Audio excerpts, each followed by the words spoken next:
Hey everybody, this is the first 10 episodes of a series of shorts I've been working on called Printing the Presidents. It's a project where I print and stretch a canvas print of every U.S. presidential portrait, sharing a little bit of their history along the way. I'm using this series as a way to track my progress as a creator, the editing, pacing, and storytelling. That way I can look back and see how I've grown. I'm considering getting into a longer form format, but for now, enjoy the first 10 episodes of Printing the Presidents. George Washington was born on February 22, 1732, at Pope's Creek in Westmoreland County, Virginia. He was the first of 6 children born to Augustine and Mary Ball Washington. His father, a justice of the peace, had 4 more children from a previous marriage.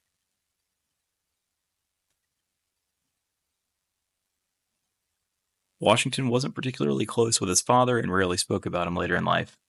His relationship with his mother was often strained, but he shared a strong bond with his older half-brother Lawrence, who became an important mentor and influence in his early years. Later in life, Washington became known for his strict discipline and strong leadership. He refused to shake hands, preferring to meet people with a formal bow. He also bred over 30 hunting dogs and helped develop the American Foxhound, a breed that's still around today. Washington was elected as the first president of the United States in 1788, and he remains the only president in history to be unanimously elected, twice. Even long after his death, he was honored when Congress posthumously promoted him to a 6-star general, ensuring that no U.S. military officer would ever outrank him. Now that his portrait's printed, stretched, and ready to go, we've officially kicked off this journey through every president.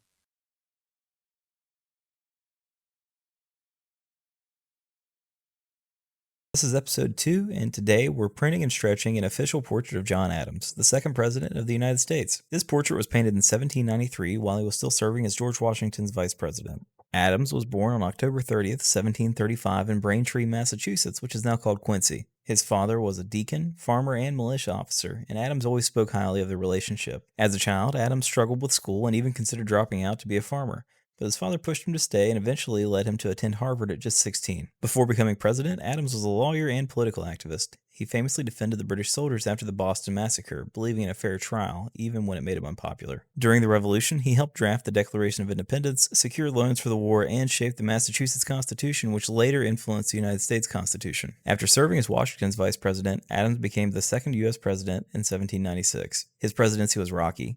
He faced backlash over the Alien and Sedition Acts, tensions with France, and opposition from both Thomas Jefferson and Alexander Hamilton. In 1800, Adams lost re-election to Thomas Jefferson and retired to Massachusetts. Later, the two reconnected through letters. In an eerie twist of fate, Adams and Jefferson both died on July 4, 1826, exactly 50 years after the Declaration of Independence.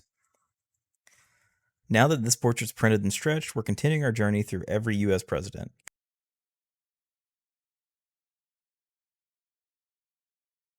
This is episode 3, and today we're printing and stretching an official portrait of Thomas Jefferson, the third president of the United States. This portrait was painted in 1800, the same year he was elected president. Jefferson was born on April 13, 1743 in Shadwell, Virginia. The son of a wealthy planter, he inherited 5,000 acres of land at just 14.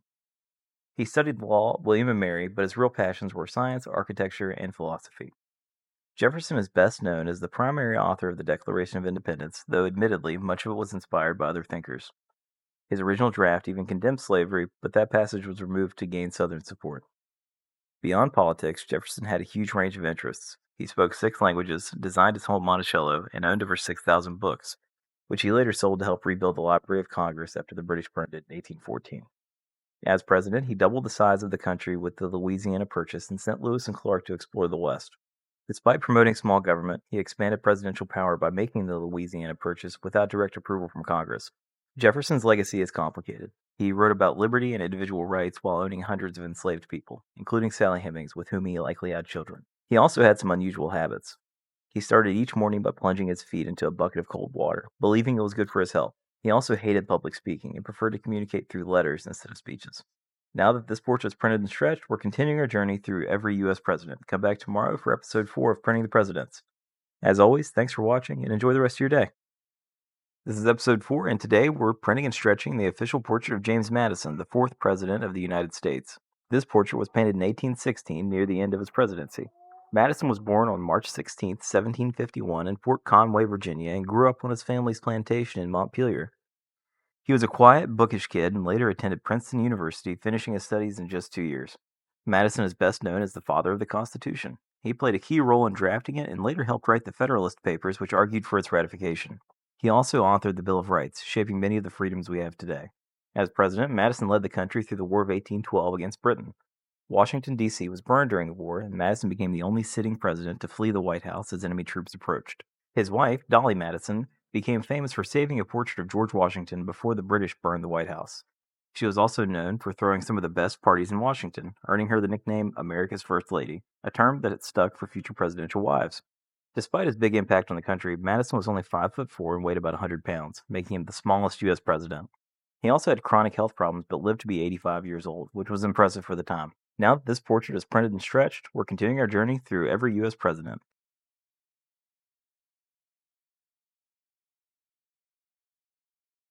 This is episode 5, and today I'm printing and stretching an official portrait of James Monroe, the 5th President of the United States. This portrait was painted in 1816, the year he was elected president. Monroe was born on April 28, 1758, in Westmoreland County, Virginia. At just 16 years old, he enrolled at William and Mary, but his education was cut short when he left to fight in the American Revolution. He was wounded at the Battle of Trenton, where he took a bullet to the shoulder while charging British forces. After the war, Monroe got into politics, serving as a U.S. Senator, diplomat, and the governor of Virginia before becoming president in 1817. He's best known for the Monroe Doctrine, a policy that warned European nations to stay out of the Americas, something that shaped U.S. foreign policy for decades. Monroe's presidency is often called the era of good feelings because the country had a rare period of political unity. He was so popular that he ran for re-election in 1820 unopposed, making him the only president besides George Washington to win essentially unchallenged. Despite his success in office, Monroe struggled financially. He spent so much of his personal money on government expenses that he was in serious debt after leaving the presidency. Monroe also had an eerie connection to two of his predecessors. He died on July 4, 1831, making him the third president in a row to pass away on Independence Day after John Adams and Thomas Jefferson. Now that this portrait is printed and stretched, we're continuing our journey through every U.S. president.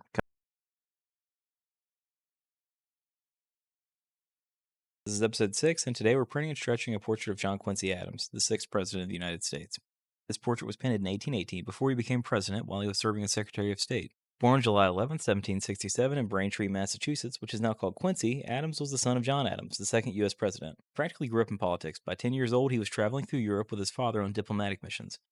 At 14, he worked as a translator for the U.S. ambassador to Russia. Adams later attended Harvard, became a lawyer, and took on major diplomatic roles, negotiating key treaties. He was also one of the architects of the Monroe Doctrine, which warned Europe to stay out of the Americas. In 1824, he ran for president against Andrew Jackson, Henry Clay, and William Crawford. Since no one won a majority, the election was decided by the House of Representatives. Adams won, but Jackson's supporters called it a corrupt bargain because Adams appointed Clay as his Secretary of State. As president, Adams focused on infrastructure and education, pushing for roads, canals, and a national university, but Congress blocked most of his plans. His formal intellectual style didn't win many fans, and he refused to campaign. He called politics a disgusting cesspool. After losing re-election in 1828, he became the only former president to return to Congress, serving 17 years in the House of Representatives, where he became a strong opponent of slavery. He suffered a stroke on the House floor in 1848 and died 2 days later.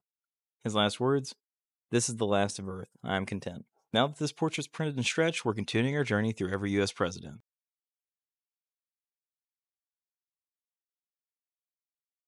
This is episode 7, and today we're printing and stretching an official portrait of Andrew Jackson, the 7th President of the United States. This portrait was painted in 1835 during his second term in office. Jackson was born March 15, 1767, in the Waxhaws region between North and South Carolina. Orphaned by age 14, he grew up tough with a deep hatred for the British after serving as a messenger in the Revolutionary War, where he was captured and slashed by a British officer for refusing to shine his boots. Before becoming president, Jackson was a lawyer, landowner, and military leader. He made a name for himself in the War of 1812, where he led American forces to victory at the Battle of New Orleans. That win turned him into a national hero, despite the fact that the battle technically took place after the war was over due to slow communication. In 1824, Jackson ran for president, but lost to John Quincy Adams in what became known as the corrupt bargain election. He came back in 1828 and won in a landslide, becoming the first president elected from humble frontier roots rather than the political elite. As president, Jackson was a divisive figure. He expanded the power of the presidency, fought against the National Bank, and was the first to use the presidential veto as a political tool. But his legacy is also controversial. He signed the Indian Removal Act, which led to the Trail of Tears, forcing thousands of natives from their lands. Jackson was also known for his fiery temper.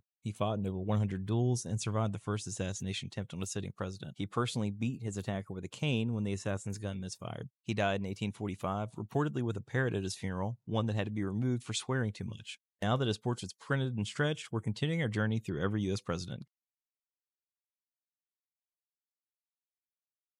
This is episode 8, and today we're printing and stretching an official portrait of Martin Van Buren, the 8th President of the United States. This portrait was painted in 1858, nearly 2 decades after he left office. Van Buren was born on December 5th, 1782, in Kinderhook, New York. Unlike presidents before him, he was not born as a British subject. He was born as a U.S. citizen. He grew up speaking Dutch as his first language, making him the only U.S. president whose first language wasn't English. Before becoming president, Van Buren was a skilled politician and lawyer, earning the nickname the Little Magician for his ability to navigate political deals. He was a key founder of the Democratic Party and served as Andrew Jackson's vice president before winning the presidency in 1836. Van Buren's time in office wasn't easy. Just months after he took over, the country was hit with the Panic of 1837, one of the worst economic crashes in U.S. history.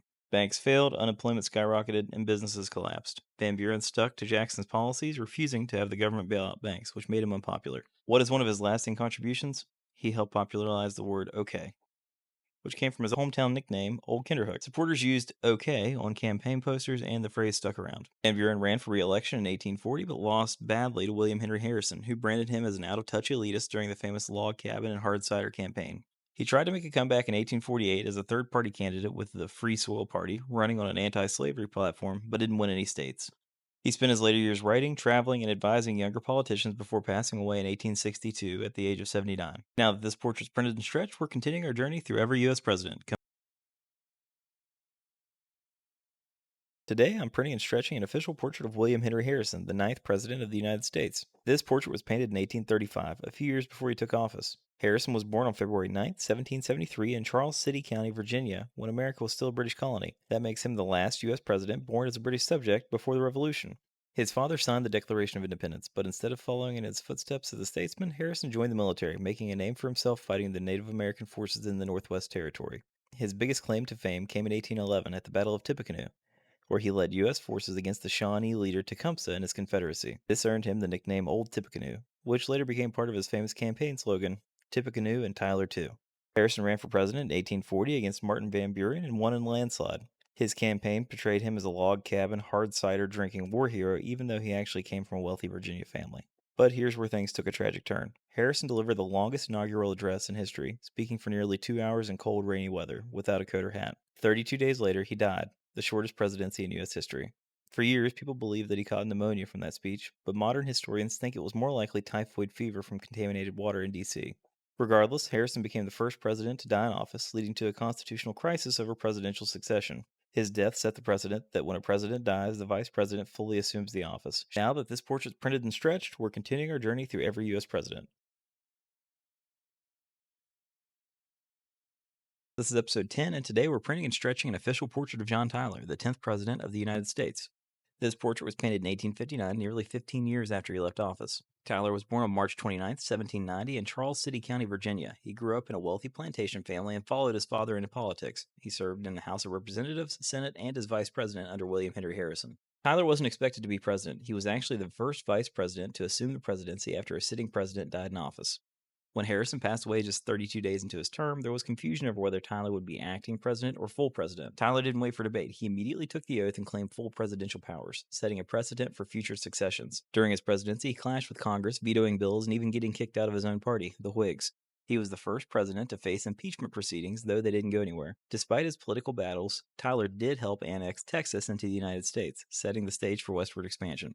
One of the strangest things about Tyler's legacy is his family. He had 15 children, more than any other president.